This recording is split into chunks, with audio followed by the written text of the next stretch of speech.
When I met with him, he really impressed me. He was very responsive and told me very clearly the process. So I was really impressed with him. When he said that he didn't have anything else the next week, he could start the job, that was really important because I had a deadline of April the 1st from the park that I live in. Tell me about this deadline. Why were you so pressed to get this work done?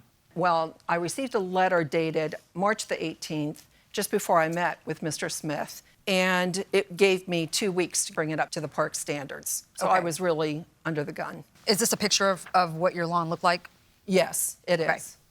So what were you hiring the defendants to do to your front lawn? I asked him about laying sod, and then I switched it to the artificial turf. And after we finished talking about that, I asked him if he was interested in doing additional jobs at that time, and he said yes. So we started walking around my house, and when we walked over the mulch, I told him, that's one thing I really need to add, additional mulch to the front flower bed as well as the back 2 flower beds in the backyard.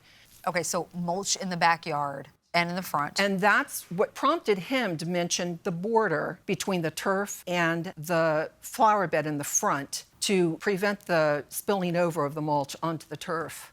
And he was right. It has So to raise the border? Yeah. So that's also what he was promising to do? Exactly. Okay. And he gave you a quote of, what, $6,500 for all of the work? Right. When did he actually start working? On March the 29th. How soon after meeting, signing the contract? 6 days later after I met with him. Okay, I'm looking at Plaintiff's Exhibit B, the contract, and there's a brief description here of what he was going to do. Very brief. At the bottom here, it says extra work for painting, mud seal, and caulking on garage door. Yes, and actually, I didn't hear you mention any of that. well, that's the additional jobs. But actually, when he first handed this to me, it had very little information on it. And I was concerned because it didn't have the company imprint, didn't have his license number, didn't have an address, an email, website, no information. This is a generic invoice form.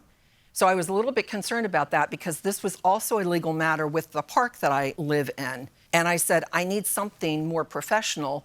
And he said, I've never had any problem with it. Okay, let me talk to you, Mr. Smith and Ms. Roa. What was your understanding of what you were going to be responsible for fixing and working on? Tearing out the front lawn and replacing it with artificial grass, more mulch in the front and back, fixing the dead spots, updating the sprinkler system in the back, and a couple trees. Okay, so where's the breakdown? Because I'm hearing both of you say there was an understanding of what you were going to work on. I don't hear anything different. So what occurred while you were going through this process of doing some of this work for Ms. Keeler? What occurred during the process of the work? You did this work, and Ms. Keeler asked you about some ripples to the turf, right? So tell me about that. Yeah, she asked me, and me and 2 of my guys went out there, and we inspected it, fixed what we thought she said was wrong, and that was about it.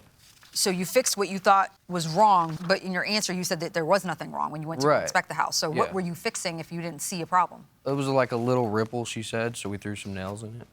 Some nails? Yeah. Okay, you've got to explain this to us because we don't understand turf work. You're the expert, so I need you to walk me through it. You have to take out 3 inches, replace it with 3 to 4 inches of base and DG, you know, compact it, put nails, sand, power broom it. Did you lay the foundation correctly Yes. the first time? Yes. Why were there ripples? Ripples? Why were there ripples? Yes. Well, it causes from, you know, it's plastic, so when the sun hits it, maybe it shrunk, I don't know.